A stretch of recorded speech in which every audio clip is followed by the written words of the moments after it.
This week on Nintendomain, we teach you how to do a good job on Federation Force. We'll hear Samus' inner monologue on the elevator.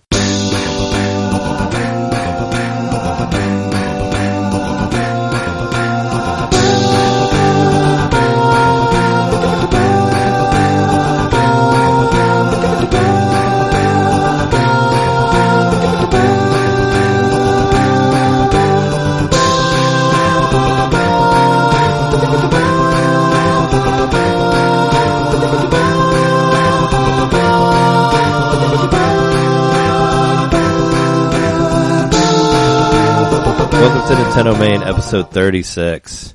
We are your hosts, Trey Johnson, and with me as always is... Hey, what's up? It's Jeremy McCaskill. What's going on, man? Another week, another podcast. Another week, another podcast. Not as many rumors, a little bit of rumors. Have you? What did you see? I didn't see a whole lot for the news this week, other than just more. I saw an interview with the guys who made the newest Deus Ex game, asking them like whether they make an NX version, and they kind of candidly said that they couldn't talk about it. So whatever that means. I guess it's not a rumor. Wasn't Dragon Quest IX confirmed for NX? Oh, Dragon Quest IX's already out. Dragon Quest XI was confirmed for NX. Oh, okay. But that was a long time ago. I want to see Dragon Quest X. That was a game that came out on Wii and 3DS, but never made it to America. It was an MMO, so I'd hope to play that at some point. It was on Wii U. It was on Wii U and 3DS. I think I said Wii, but yeah, Wii U. Oh. But yeah, Dragon Quest XI, whenever it was announced, they said it was going to be on 3DS and NX. Did somebody say that was announced this week? Oh, I just remember seeing that one of the Dragon Quest was confirmed for NX this week. Maybe it was just old news being reposted. Is it Builders? It's not Dragon Quest Builders, is it? No, not Builders. Oh. Because I've heard rumors of people saying that Dragon Quest Builders will be on NX.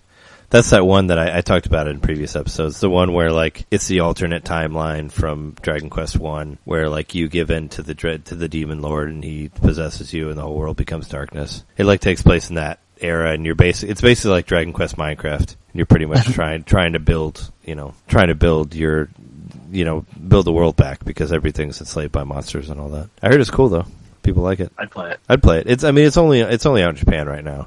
It was confirmed for PS4, but it'd be cool if it was an NX thing too. Yeah, I guess I don't know. I expected there to be more rumors, but that's the only thing I can actually remember off the top. Well, we're still kind of, we got a couple weeks or like a week and a half till September, so hoping to see something about NX. Nintendo's been kind of releasing little teaser trailers, I guess, of more Zelda gameplay, but as far as I could tell, nothing really new that wasn't shown in the E3 stuff. Yeah, I saw some of that, like with the with the runes. But that was stuff I had already seen from the E3 stuff. There was one that I've seen recently that was showing different weapons. The fire rod and the bokoblin arm. Oh, yeah, sure. Some kind of two-handed sword, which I don't know if that was... I've ever seen that.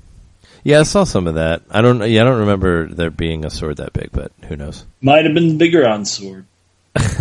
Maybe. That'd be cool. And you get it quicker now. Big Goron slot. Big news is Super Mario 64 DS comes out tomorrow for Wii U. You can play it with analog, sort of. I actually rebought. I bought Super Mario 64 DS like when I got the DS, the original one, and I think I sold it. But I ended up getting it later to play it on 3DS because it kind of has a little bit of analog now because you can use the nub for it. So if you wanted to sort of feel like you're doing analog, you can play it. I mean, there's a lot of extra stuff in it. You can play as more characters. Yeah, you can use the analog on 3DS. You can use that. It basically simulates the control pad, so it's not true analog, but it feels like it, kind of. I mean, you still have to hold the Y. You still have to hold the Y button to run, but it feels better than using the control pad. So I bought it again to play that, but I don't think I'm going to get it on Wii U. But they're also releasing 3 Street Fighter games on 3DS tomorrow for new 3DS through the Super Nintendo stuff. So that's cool. Oh wow!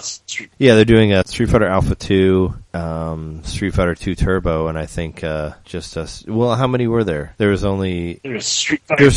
I think it's Street Fighter 2 Turbo, Super Street Fighter, and Alpha 2, which is like, they're kind of the same. I mean, Super Street Fighter has the extra 4 guys at Super Street, Turbo. But yeah, I have all of those games also, but I don't think I ever got Alpha as a digital version. But Alpha's kind of like, the Street Fighter Alpha games are good, but the Super Nintendo one, like, has some, like, loading time issues in it, so it kind of takes a minute for each match to start. So it's kind of a little clunky for what it was, but it's pretty good, like for, you know, basically pushing the Super Nintendo about as far as it could go. Because, like, Street Fighter Alpha 3 was a PlayStation 1 game, which is really good. That's, like, probably one of the best Street Fighters, I think. But Alpha 2 was basically them still trying to do it on Super Nintendo. But it's slower than it should be, and it has some pretty ridiculous load times for a Super Nintendo game.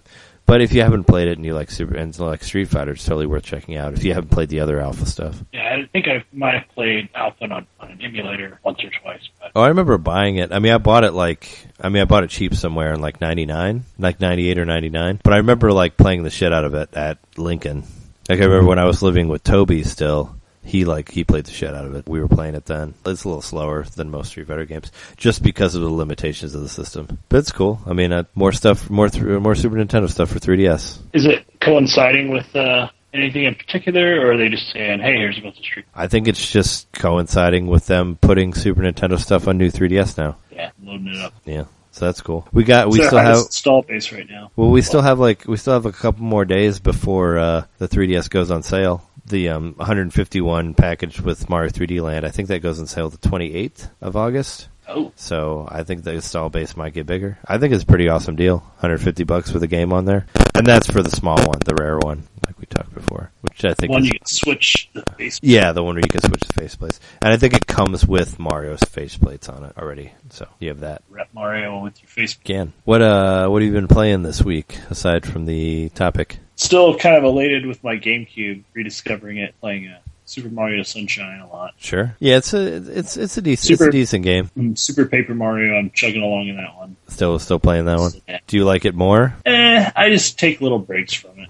Yeah. It has some really good levels and then some in between. Or I'll get stuck and I'll just have to like calm down for a little while and come back. Yeah. Because it does kind of frustrate me. Yeah, I don't remember necessarily getting stuck on it. Maybe I'm just not very good at it. But I don't know. I felt like it was kind of fairly straightforward. Like I said, when you get stuck, you either flip it or you point at the screen, and that pretty much solves your problems. Like the only time I got stuck was with that weird arrow thing, which I felt was just confusing in the way they described it. That was toward the beginning. But then I got stuck on bosses later in the game. I don't know. What weird arrow thing? It was something early, something where you have to hit a button at a certain point, and I didn't understand what it was trying to tell me. Oh, okay. It's by a giant arrow. I don't know. It's towards the beginning of the game. I'm sure you've done it already. I just got stuck on it like when I bought it, like on the first day. I was like, what the fuck? I don't understand this. I got stuck on this part where you're supposed to go through the slit on a rock, and I thought I was going where, I even went to the fortune teller. Thought I was going where she told me to go. And I just kept looking everywhere. Finally, I realized I was in the wrong spot. Just sounded the same. Sure. Yeah. That sucks. It said something about a large rock, and there was definitely a large rock into the corridor on both sides. Oh, sure. That's happened to me before. I got it. Yeah, it's happened for me before in different games. I mean, I'm sure I've told you the story before about how I got stuck for a really long time because I couldn't find that fucking jerky in Chrono Trigger. The jerky that you have to give to the chef. I forget what part of the game it is. Jerky is kind of just random. I got stuck on that, like when I was in high school playing through Chrono Trigger, I got stuck on that for so long, and I kept going to the prehistoric area and fighting against the dinosaurs there, even though I was not high enough level to do it. I kept doing it over and over again because I thought that was where I was supposed to go. So when I finally found this fucking jerky and got to the next part, I was like a much higher level than I should have been, so it kind of made everything a little bit more easy. But the dinosaur one, like I kept getting to that cliff where there's supposed to be a story part, but there's nothing there, so I didn't know where to go. That was like the only other place I could go aside from the castle where the jerky was, and I actually found it in a Nintendo Power. I read where the jerky was, and then I found it, and then gave it to the dude and went to the next part. It just felt like such a dumb thing to be stuck on, but I was stuck on it for like hours. I remember being stuck on the very beginning part where you go to the Middle Ages the first time, and then you go down, do whatever you do. I think you get the princess back. And then you have to head back to 1000 AD, and I couldn't remember where like the mountain was that I was supposed to go to. Oh, and it didn't look like, I don't know, I didn't recognize the image of it on the screen, I guess. And you just had to walk up this little certain piece of the sprite. I wasn't paying attention when I walked out of it to know that I'd have to walk back. I remember getting stuck there for a couple hours. Yeah, it can happen in RPGs where it's just like one dumb thing that you can't remember, or like one small item that you didn't get from another thing, or That's why I like them having the fortune tellers in there, but sometimes they're not completely clear about where you need to go. There are a lot of stuff, but maybe we should have a Chrono Trigger episode. There's a lot of spot if you get stuck in that game now. I mean, we will eventually. It's just this just one that's been talked about so many times that's trying to do with some of the more obscure stuff. But we'll definitely get to Chrono Trigger at some point. I mean, we have to eventually. Yeah. So, how do you like Sunshine as you return to it? A lot more than I thought I would. I think the main reason for that is I've tried to reboot it up a few times since I beat it the first time. Never have gotten very far. I always give up on it. Actually been pushing my way through the early parts. It's getting a little better. Yeah. I think it's funny. I mean, it's like the only Mario game that has like full voice acting. The voice acting's pretty hilarious. Yeah, the voice acting is weird. Yeah, it didn't necessarily seem weird at the time because like the whole where they're on the plane and Peach is like Mario, yeah, and it's like we're going to El Delfino. It's just so weird, and like the whole water pack talking to him and all that is strange. Also, where it's like Mario. It's a weird game. It's a very weird game. You find out the professor made both the backpack and the evil wand, or the paintbrush or whatever. So we're just like, what? Yeah, EGAD. Yeah, we're just fighting it out with his two devices, pretty much. I guess, yeah, and Bowser is disillusioned to his kid to think that Peach is his mom, which is pretty fucked up. Unless she really is his mom, I don't know. I don't know what they do in the castle. I mean, anything other than Paper Mario, where they showed you what they do in the castle. But she doesn't sound like she's sure of it. When it's first presented to her, she goes, "I'm your mother." Yeah, like almost like maybe I am. I don't know. Yeah, it's an outlandish claim, but who knows? It's fun though.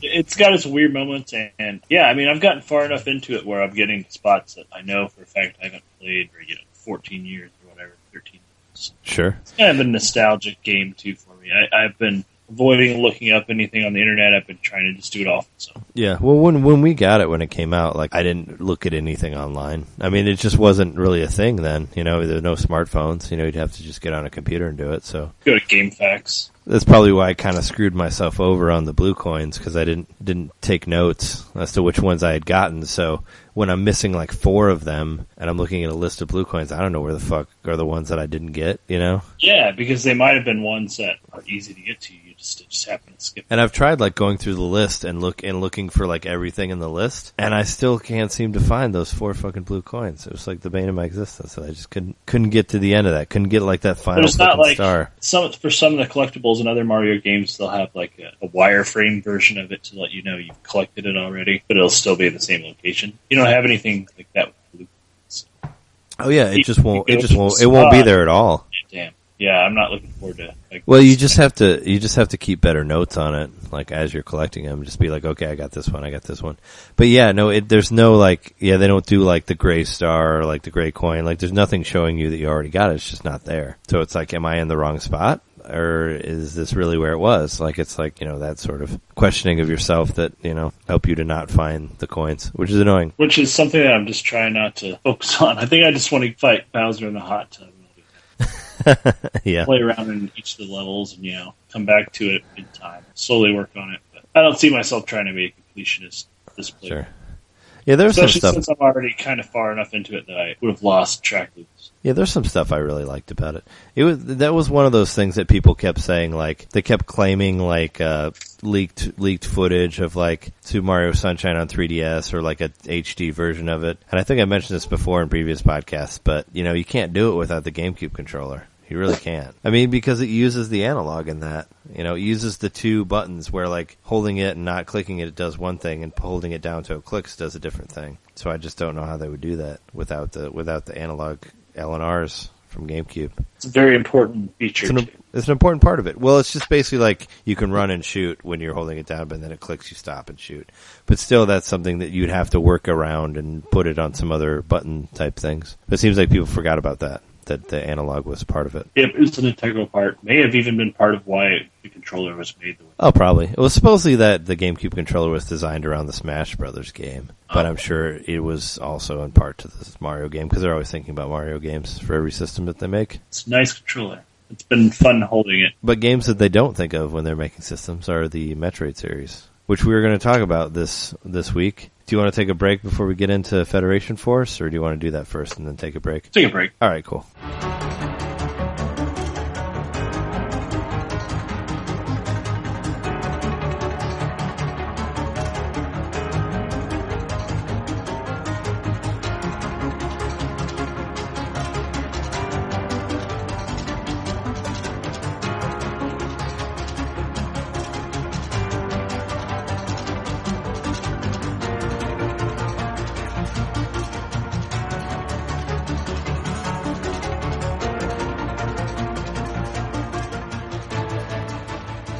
So the reason I didn't get into what I was playing this week is because I've mostly been playing Metroid Federation Force, released for Metroid's 30th anniversary. Weird way to celebrate it, but I've been playing that. And I've been looking on the internet, and it's kind of like, it's got some mixed reviews, I guess. Yeah. I think it's not a bad game. Jeremy Parrish himself of Retronauts, I met him at a convention or whatever. He said that he liked it. He said it was like the best first-person shooter game on the system. So take that as you will. When did he say this? When you seen him at the Midwest Gaming? No, he wrote an article about it that came out like a few days ago that I read online. It was like a more recent thing that he just wrote. Said that maybe he told you that person. Oh no, I didn't talk to him. I didn't talk to him about Federation Force when I met him. I actually didn't talk to him that much, but I read an article that he wrote about Federation Force saying that he liked it. Like a more recent one that came out like last week, I think. Like I read it after we recorded the last podcast. Because when I did the preload, so I started playing it at 11, and there were still no reviews out because there was like an embargo where they couldn't drop until midnight. And then at midnight, a lot of stuff came around. IGN gave it like a 5.9, I think. Mediocre. Yeah, which I don't fully agree with some of the stuff that they say on there. But it's been kind of mixed because there were some other I think Game Explain gave it a higher one. I don't remember what all the different ones went, but I've seen higher and lower and whatever. I guess it's just kind of like how you take it. I guess from what I read from Jeremy Parrish's article is that it's basically a side story to a Metroid game is what it feels like. You basically keep hearing about all this stuff that Samus does, and you're kind of just like picking up the pieces afterwards. Is the way the story works of it. You're like support staff, right? Yeah, you're basically a spin-off of a Metroid game. Is basically the way it is. And spoilers, you fight Samus in the end of the game. What? I gave you a couple seconds in there, but yeah, I watched a video of that. Samus is like the boss of the game. She gets possessed by whatever thing. So I haven't gotten that far yet. There's like 20 some missions, and I think I'm about at like 12, I think. But do you play it on one player, or do you have to be online? You can play it on one player, but it's fucking hard if you play it on one player. It's very difficult. You basically gotta, cause you do like a loadout when you start the missions. You pick like whatever you want to carry. There's like missiles, super missiles. There's like specific gun types that work to whatever level. Like you go to an ice level and you get like a fire gun thing that melts ice in certain areas to find extras. So you get to choose your loadout in the beginning. For single player, just bring a whole bunch of like heal missiles. Is what I would say. Bring as many as you can, because it gets fucking hard. And it is definitely, in the IGN review, they said that they said the main weapon was like too weak, and that they felt like you should get a different weapon. And I guess I agree with that on the single player. But I've gotten to the point where I won't play any levels if I don't have like 4 people for like that second half of the missions, because you really need like the full 4-player multiplayer, and it's fine. And what's really cool about the game is there's like you earn medals as you go through missions, and the more medals you have, the more like mod sockets you get on your mech. So you can add like different, like you can be like, all right, less damage, or like more slots for extra weapons, or you get a decoy that does this, and you get different mod slots as you go. And if you quit mid-mission, your mods like break, so you lose them. So I've had nobody's dropped out yet. So I thought that was a really good mechanic where nobody will drop out of the online mission. Because you'll lose your shit. You'll lose everything that you're equipped with if you drop out. Doesn't seem like the connection's pretty secure on the network. Like you've had any trouble. Yeah, I mean, I haven't had any dropped. I haven't had any dropped things. I mean, sometimes it'll like because when you start it up and going online, it'll basically show you like all the rooms that are open and what levels they're playing and how many people are in there. And sometimes you try to pick one and it's not quick enough, and somebody else already picks it, and it says try again. It'll say like internet error, try again.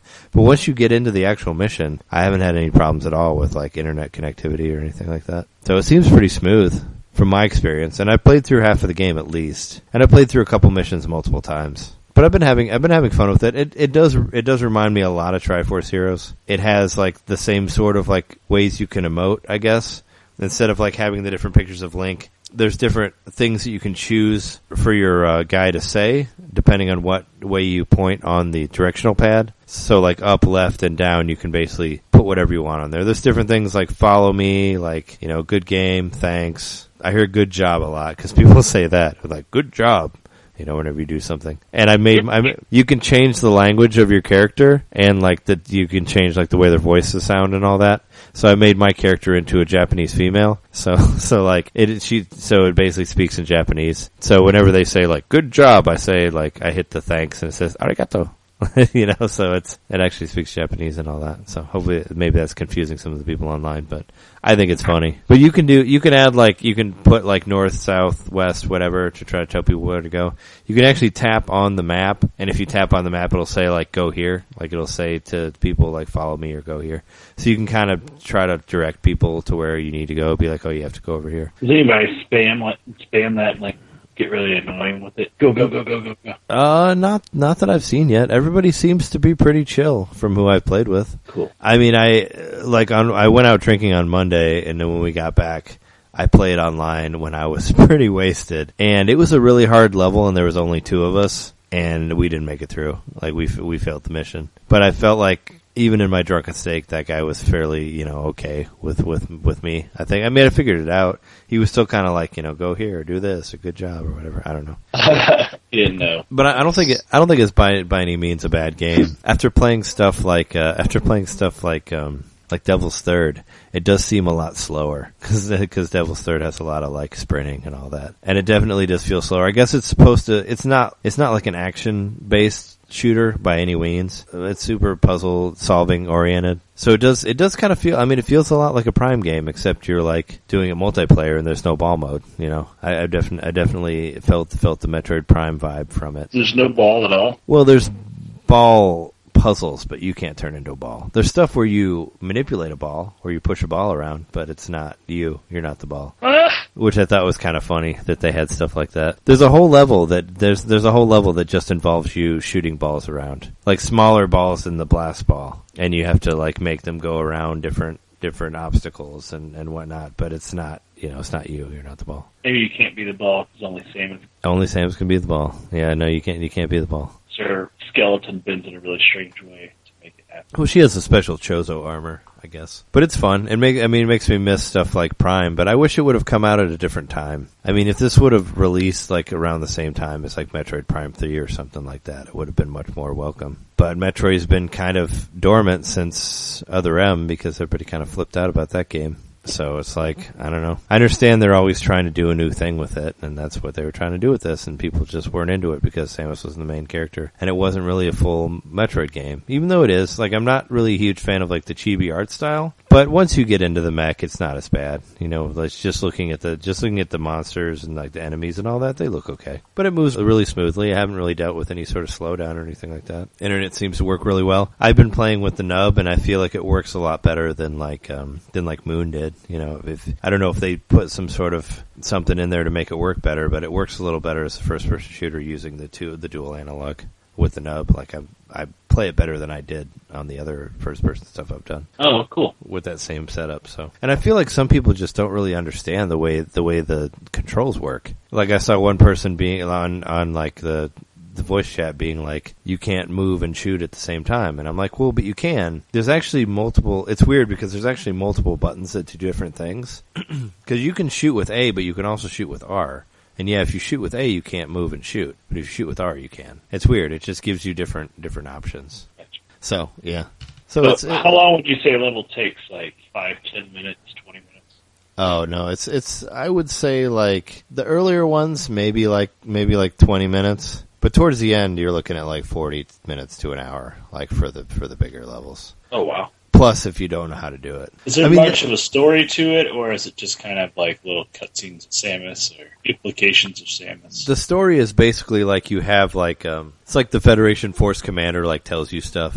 Oh, okay, so it's like your briefing. That's basically the extent of the story is the briefing. It'll be like, oh, Samus went to this place and she killed these space pirates, and there's this leftover there that we need you to go get so we can look at it. Go get this. And then when you get it back, it's like, okay, this does this, and that's the next thing. And it's like, okay, well this, it's basically mostly briefing is the story. I haven't seen a whole lot of like, oh, this is going on. But I know it's supposed to take place after Metroid Prime 3. So it's after like the phase-on. And then they mentioned the phase-on for a second at the very beginning. Oh, really? So it's the most current Metroid game? Well, the most current Metroid game is Other M. Because Metroid Prime 1, 2, and 3 takes place between Metroid 1 and 2. Oh. Yeah, so that one's like, before all of that. But what it's about pretty fun. Where she dies, she fails. There's the alternate timeline, right? Yeah, the Samus Historia. I don't think there's one where she dies. I don't know. Maybe that's what iteration is. I was playing Star Fox the other day. Star Fox Zero. I went back to it. I was playing it with Jesse. We were doing the 2-player, and he was talking about it like being a remake and all that. And I'm like, why can't Star Fox just be like Link? Why can't he just be like reborn in different timelines, and then no one would care? You know, it's like it seems better than like trying to progress the story, because every time they did that, they didn't really do it right. So why can't it just be multiple Star Foxes and multiple Androsses all over the world at different timelines? You know, different James McClouds you got to save or that are already dead. Yeah, well, James McCloud is always dead, and then there's just different Star Fox and different timelines. I don't know. Oh, okay. I forgot to say it when we were talking about what we were playing earlier, but I got all those games that I ordered, and I played those. The Tony Hawk Downhill Jam and Excite Truck and Nitro Bike and all that. Oh yeah, nice. Because what I want, Excite Truck's great, isn't it? Oh yeah, Excite Truck's awesome. I basically, I put a bunch of video game music on there, so I'd be like, I'm playing a video game with different video game music. I put other racing games on there and played with it on that. Like I put like the Wave Race soundtrack on there and played with that on there, and I listened to like F-Zero stuff and put like all the songs from like the Wart Radio episodes on there and just let it play. You just load up an SD card. Yeah. I put like 60 some songs in there or something, and it just kept going through it. It was fun. But what I forgot to mention last week is Nitro Bike is actually the unofficial sequel to Excite Bike 64. I didn't know that. I did a little bit of research on it. Like a spiritual sequel or whatever? No, it's the same company. Like Left Field, the guys who made Nitro Bike are the same guys who made Excite Bike 64. So it's sort of, that's like the next game they made after that. And it's okay. It was basically they were kind of trying to one-up Excite Truck, because it has like 8-person online and like 4-player split screen and like all this stuff that Excite Truck didn't have. Even though the visuals don't look as good at all, and like the control is like no way as tight. And it's like a motocross game. It's basically Excite Bike 64 2, except called something else. Except it's like a little bit more arcadey and a little bit more forgiving, I think. Even though if you hold your boost down for too long, like, and the temperature goes all the way up, your bike explodes, which is really annoying if you don't have very good turbo on whatever bike you're using. What did your guy run back to? Just the shards of the bike. The bike just completely explodes, and then the screen like blinks, and then you show up on another bike. It's basically the way it works, and it's like kind of set in like a Mad Max type world, like a post-apocalyptic type thing. So I guess it is a little bit different than Excite Bike. It's supposed to be like, oh, it's the end of the world, but it's very much. You could tell it's kind of trying to one up Excite Truck. But it's fun for what it is. I don't know, I played more Tony Hawk Downhill Jam than that game, which I think is still kind of fun. I mean, it's basically like a Tony Hawk racing game. It was one of those games that I enjoyed it enough where I was like, maybe I'll buy this later if it's cheap. And then I bought it for $4. So it's totally worth it. And what I forgot, what's so weird about that game is like it's a Wii inspired game, but they made different versions of it that don't have motion control. So it's kind of like you feel a little gypped with the Wii version. I guess that's probably why I bought the DS version, because I was like, I could just buy this one and use a control pad and not use the motion control. I kind of feel like they should have given you the option for that on the Wii version. Like maybe given you, like, say you could use a classic controller and play it like, because there's a PlayStation 2 version and a DS version that use buttons and not motion. And that would make the game a lot easier, because it seems like the game's kind of developed around this like tilt control. I don't know. I feel like they should give you the option to not use it on there, because it makes it look like the PlayStation 2 version would be like the definitive version, now looking back on it. Because you can play it on whatever hardware. Well, because you have 4 buttons. Because in this one, you only use 2 buttons. So, like, the ollie button and the grab button are the same button. And, like, the kick flip and the grind button are the same button. So that makes it kind of a little weird. Doesn't work as well as you'd think it would. But on the PlayStation and the DS, there's 4 buttons. So you have, like, a button for, like, ollie and grab and like, grind and kick flip are all different buttons. And you can just hit the pad, and you have, like, more precise control than using the motion. You know what I mean? So it makes both of those better than that version. Just kind of weird. Yeah, I've played the DS version of it. So that's the version you got? Yeah. Yeah, I've played that version. My brother will. I don't know if I got it for him or my brother did. One of us got it for younger brother for Christmas. Yeah, I still have it. I think I bought. I think I bought it because it was cheaper and because it controlled better. And it's somewhat different. It doesn't have like the super over the top characters in there, and the way the levels progress aren't the same on the DS one, but the PlayStation 2 one is the same. It's just, I don't know. No motion control. Yeah, it's just weird. It's just weird that they did so many different versions of it. I guess, maybe they were afraid that nobody would buy it, but it's cool. It's got a good soundtrack. It definitely feels like a Tony Hawk game. It's just like Tony Hawk is the only pro skater in there, which is kind of weird, and everybody else is just made up characters. So there's like a British punk girl, and there's like a goth girl in there, and like there's some other like weird random characters that are just, they're just caricatures. They're not actually like people. Must have to go buy the licensing for that game. Maybe, I don't know. But that's what that is.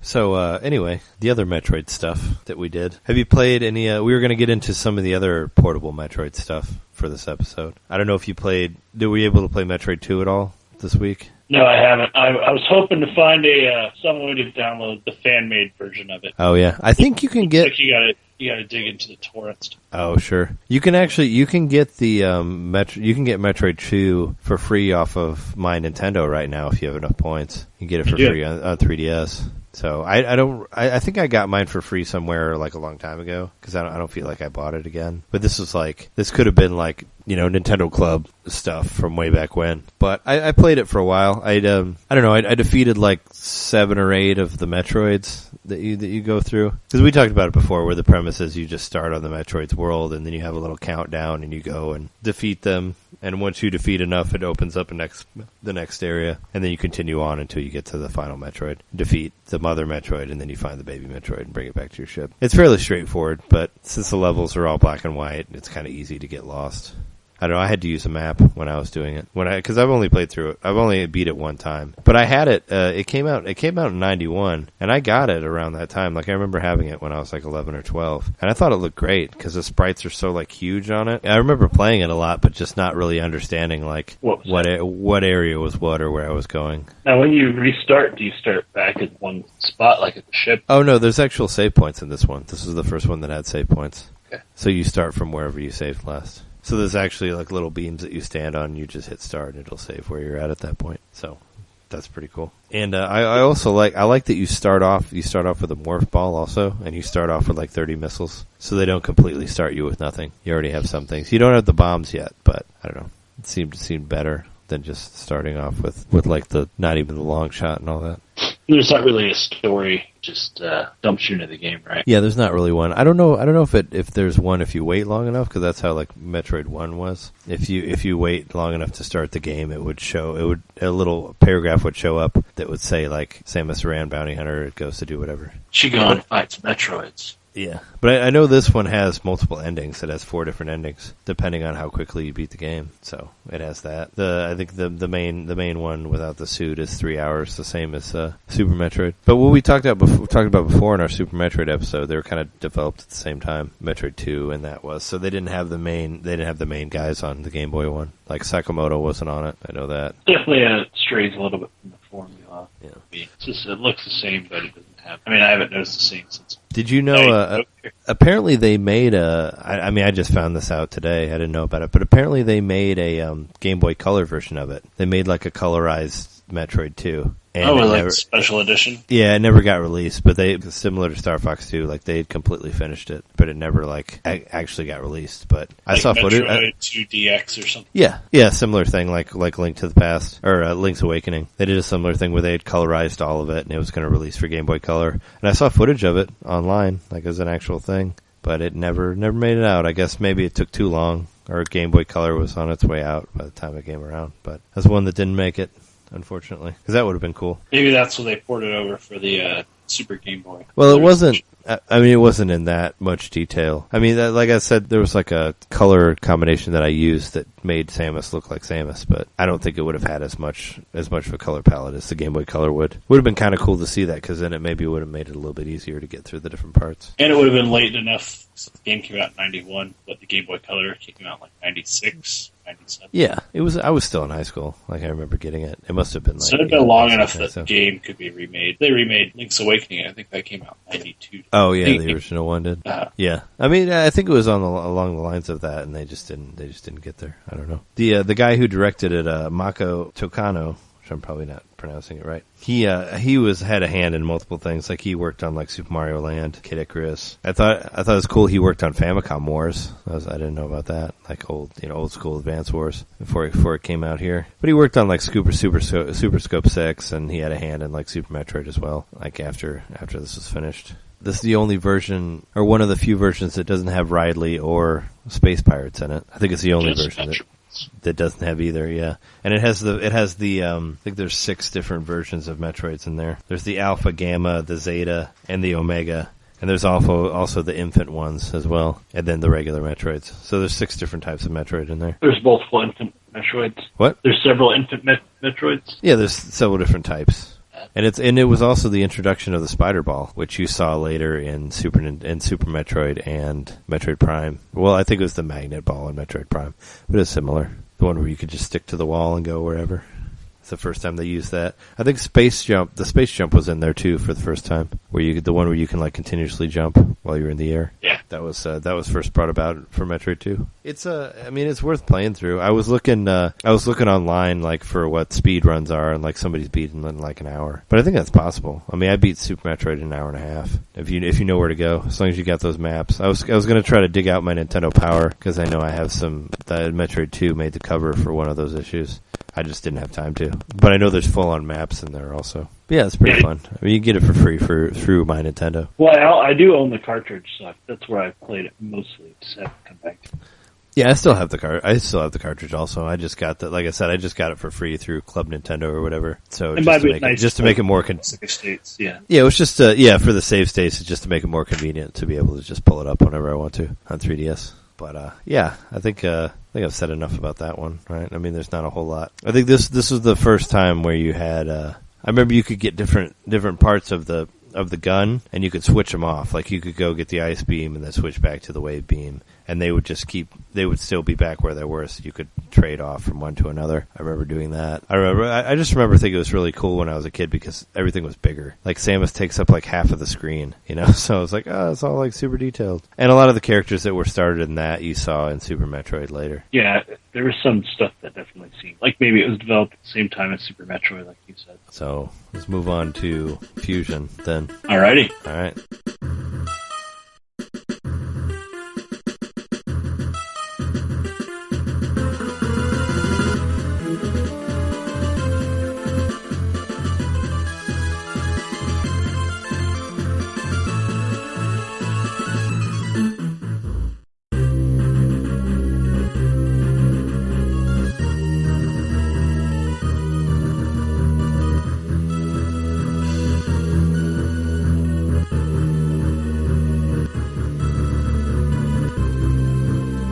So, Fusion, you remember the day way back when? 2002, right? When it came out? Yep. When they released Prime and Fusion at the same time? That was like Metroid heaven for anyone who was a fan of the series. With Super Metroid being like my personal favorite game of all time. It was pretty awesome that there were two different versions on the same day. And I remember buying both of them. And I think I originally thought that Fusion was harder than Prime until I got farther into Prime and realized that Prime was harder than Fusion. I just thought Prime was easier because it refilled all of your life whenever you saved, and Fusion didn't do that. But Fusion has some pretty hard parts too. Like, there's a particular boss, I don't remember what it is. It's the one that, like, his arms, he's kind of like this robot looking thing. But whenever you shoot him in the face, his face kind of melts and turns green, and there's like some gravity thing going on where like the missiles don't necessarily reach his face. I remember playing that and having a really, really hard time with it. Because like the gravity thing is pulling you down to the ground, and your missiles are pulling down to the ground too, so they don't go high enough to hit him in the face.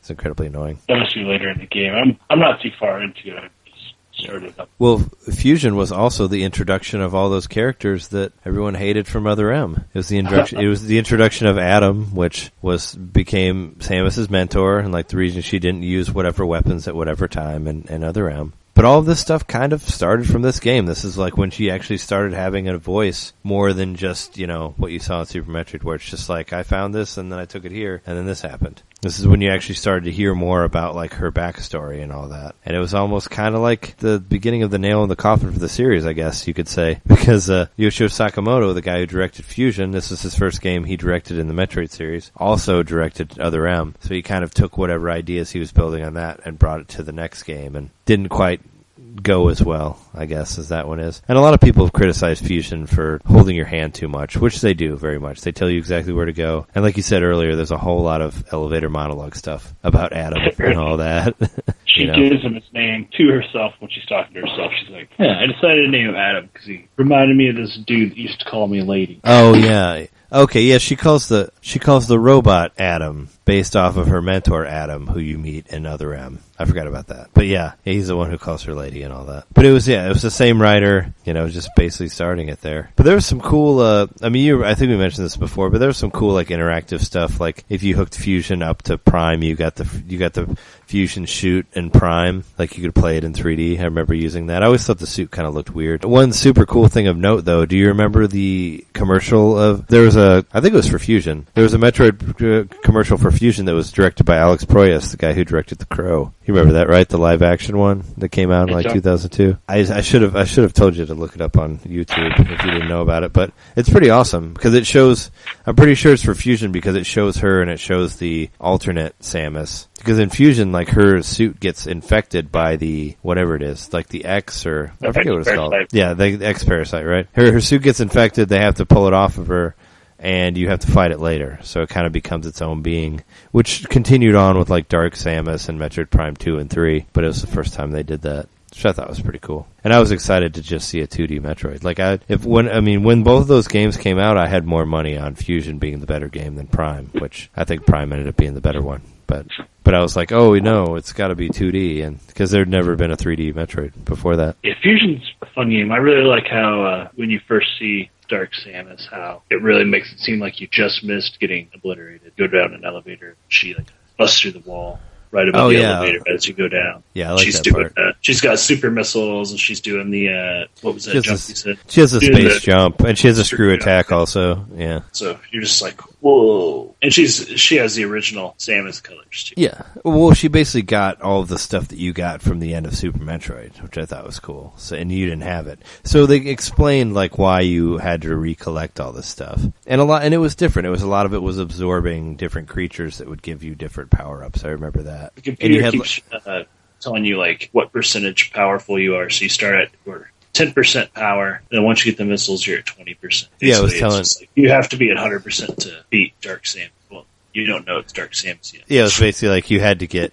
Yeah, it's like you have to get to this level before you can even think about taking on your suit. And I remember there was it was a little more cutscene-y. There was more like you could see there's a close up of like the other Samus with like the white in her eyes and all that. I remember seeing that, which is pretty cool. So there's actually there's stealth sections in this game, kind of. Well, yeah, there is, where you have to hide from the other Samus that you can't fight against yet. And she got the Batman gloves. She got like the the sharp things coming out of her arms so she can hang on the ledges. They basically look like Batman's gloves, with I forget what you call that, but where it has the things coming out. Bat gloves. You can actually bat gloves. I'm sure there's a term for that, but I don't know what exactly the term is. But it was cool, and I liked that all of the characters, the side characters from Super Metroid, made it into it. Like those 3 guys that teach you how to jump off the walls, and like the bird that taught you how to do the jump. They were like side characters. You kind of saw them up close, like in the camera of the ship and all that. That was cool. Easter egg for some fans. Yeah, well, I liked it because I didn't. Apparently, there was a little bit of a thing in the Super Metroid that showed that you left with them when you left, but I didn't know about that until after the fact. Because I found all of them, but I guess they in an interview that I read from Yoshio Sakamoto, apparently he said that there's little something if you look for it, it shows that they're on the ship with you at the end of Super Metroid. And I beat that game multiple times and I never saw it, but maybe I should have been looking for it. I don't know. But I like that they came with you, and I think they help you out in the end too. Remember correctly, at the very, very end of the game. Or at the end of Fusion. At the end of Fusion, they have some sort of importance in the end of it. It's been a while since I played it, but I played through that game like 2 or 3 times at least. Trying to get the best ending. Well, I would just play through it. And that was also where it started to be like the more percentage of items that you collected, the better ending that you got. They started doing that because the Prime series was like that also. Can't really race through Fusion either because you have to keep stopping. Yeah, you got to keep dealing with those cutscenes. Won't let you skip. Which I feel like they kind of perfected the whole like showing you where to go thing in Zero Mission after that, because they sort of tell you, but they don't. You know, and they kind of do this one a little bit also, where it's like you have to get here, but you can't get here, so you got to figure out how to get to the next, how to get through whatever's stopping you from getting there. Yeah, you know, but Fusion does it better, and there's a lot less talking in that one. Which I don't know if Sakamoto was on that one or not. I didn't really look, but I'm sure we'll do. I mean, I'm sure we'll do all the Metroid games at some point. We've done Super Metroid. Now we're doing Fusion and 2. I'm sure we'll get to Zero Mission and the first game at some point. But Ridley was in this one. I remember there being some sort of where it gets, I know Ridley's stuck in a frozen area for a while, then comes back to life with whatever X-Parasite that gets in there. I like that they actually took into account that the Metroids were dead, so they went for a different angle with it, and it was this completely other creature, because they were pretty much gone after Super Metroid. And it made sense because the X-Parasite's only predator was Metroid, so since their predators are gone, they were multiplying like crazy. Yeah, it was a cool idea. I think this was the last one that had a actual number on it. It said Metroid 4, like in the opening sequence of it. Metroid Fusion did, because Super Metroid said Metroid 3. This is the last one that actually had a number. Even though I guess Other M is pretty much Metroid 5, right? It's either after Fusion or it takes place between Super Metroid and Fusion, because they show the ending of Super Metroid at the very beginning of Other M, but in like full FMV and all that, which I thought was pretty cool. I don't know. That's one that I definitely would like to do an episode about, is Other M, just because that one's like super controversial. It's also pretty cheap. Yeah, I mean, because nobody really cares. I mean, I bought it when it came out. I started buying it for like $5. Yeah, I bought it when it came out for full price. But I played through it and I enjoyed it. I didn't think... Yeah, it was a little heavy on the cutscenes, and I guess it made Samus look like lesser of a person, and people were kind of upset about that. I think they kind of liked her more as being the silent hero, aside from being being mentored by Adam and all that. But that's, kind of where we get. I'd like to return to that one again and play it again and see like how I feel about it now. But I thought it was pretty cool for what it was, I think it's worth noting that Fusion was one of the ambassador games, so some people have this on their 3DS. Yeah, I really wish I'd had it. I think I mentioned it before, but yeah, I was going to get a 3DS, and I thought that those ambassador games would be available on the eShop, and I could get them whenever I wanted to, so I held off and didn't get the ambassador stuff, but they never were. Because I was like thinking about that today. I was like, man, I wish I could just get fucking Fusion for my 3DS and just play it on there, and not play it on the, it'd be easier than just playing it on the Wii U, but I can't. Yeah, Ambassador was like, it was that one, and it was like Yoshi's Island, and I think Mario and Luigi was on there too. Do you have an Ambassador system? I do not. Because I remember my friend John, he was on the Zelda episode. He said, I remember he told me there was a way where you could get the ones, because it was right before a price drop, and there was a whole like glitch in the system where like you could get it at Target early with the price drop and still get the Ambassador stuff. And I passed it up and bought a PSP instead. So I could buy it, so I could play Final Fantasy Dissidia, which is a fun game. But I wish I would have got the 3DS earlier. I mean, I've played that one more than PSP. I mean, I still have it, but I don't play it that much. Yeah, that would have been late in the PSP's life. Yeah, it was, but it was cheaper. And I felt like there was more games on it at the time. That makes sense. Yeah, the games were cheaper. I've never had a PSP, but I've thought about it. I basically got it for Dissidia, which I played the shit out of and had a lot of fun with, but I think that's the only thing I played on that for the most part. Doesn't it have Mahjong on it? Every system has Mahjong on it. But I don't have Mahjong. Well, for a while there, PlayStation Plus, you got a lot of free games for it. Like, I think I got like the Vice City stories for free and stuff like that. Or like the Grand Theft Auto stuff for free. Plus other like random weird Mega Man games and Monster Hunter wannabes and other stuff like that. But yeah, Fusion's a fun game. It was the beginning of the end for Metroid, but it's pretty cool. It's like, I think it is like probably the latest in the timeline. So hopefully maybe they could do something again with those X-Parasites. I don't know. Well, this game's definitely in the spirit of Super Metroid. It feels like a direct sequel to that, so that's good. Yeah, I like that because I was such a fan of Super Metroid. Even though it's no way as good as Super Metroid was. No. Because I remember, well, when I first started dating Jess, like she had never played any Metroid games, and I was like, here, play Zero Mission. And she played through Zero Mission, really like that. And she's like, well, what about Fusion? I'm like, well, you got to play Super Metroid before you play that. You can't just jump right into that. So all she played was Zero Mission, but she enjoyed that one. That's good. I don't know. Yeah, it was cool. I mean, I don't know if there's a whole lot else I could say about Fusion, really, aside from the weird costume. I was reading an interview with Sakamoto earlier, and they're like, what's up with the costume? And he's like, well, they told me they were tired of the other one, so we did a different one. That was like his explanation on that. Like they didn't want to do the metal one, so we did a different one. Weird costume. It looks like she got attacked by a jellyfish or something. Like her helmet kind of looks like a jellyfish because like the way it moves around the neck. She's all blue and yellow. Yeah. Is there anything else that I missed out on this one that you'd like to mention? I don't think so. I mean, it was pretty well received. It did really well when it was released. I don't know. I think it's a great game, and I think you should give it a chance. Yeah, give it a try if you haven't played it yet. I don't feel like there's a whole lot of new items that were on there that weren't already on the game. That weren't already introduced in Super Metroid. They just they just replaced the power-ups with the X-Parasites. Yeah, but I mean, with the power-ups, there's not like a new gun or anything like that I know. Well, they had a different way of doing it. They kind of sort of tried to mimic Metroid Prime a little bit, where like, you hold a button to turn to missile, and then you let go, and it goes back to regular fire. I remember that was a new thing, but that was kind of sort of like used to that. Sort of, I think that was sort of kind of tried to streamline it to make them similar. Well, in the Game Boy Advance, like that, 2 face buttons, 2 short. Yeah, true. Yeah, they had to make it work because they didn't have the 6 buttons that you had for Super Metroid. Still crazy to think about. I always think Game Boy Advance had 4 face buttons. It doesn't. It had 4 total. It had A and B and L and R. Yep. Totally. Well, I think we're good then, right? On the Metroids? I think so. Happy 30th birthday, Metroid. Happy 30th birthday, Metroid. We brought you an episode of like 2 fairly obscure Metroid games, I guess. I want to do some of the ones that people don't normally cover. I don't think I've seen anything on Fusion and 2, aside from them just saying like 2's whatever. But 2's alright. I think both of them are worth playing. You can buy them digitally. Fortunately, you can't get Fusion on 3DS, but you can get 2 on 3DS. Get Fusion on Wii U. They're totally worth playing. You can get Super Metroid also on the Wii U. And all the Prime games. Yeah, you can get all the Prime games on the Wii Virtual Console. So they're all there. They are all there. If anybody who's listening to this is in the Chicago area, half of Nintendomain will be at Arcade and Video Game Expo this weekend on Saturday. So if you're around, say hello. If you actually know us and you ended up there. And if you listen to Honey Darling, both of us will be there as well. So, say hello. Any special guests supposed to be at this? Mr. Mitchell will be there. I want to get a picture. I want to get a picture with him. So maybe buy some cool. Hot sauce. Yeah, no. Billy Mitchell is doing a whole thing talking about how he made Donkey Kong famous. Is what the panel is. So that'll be fun.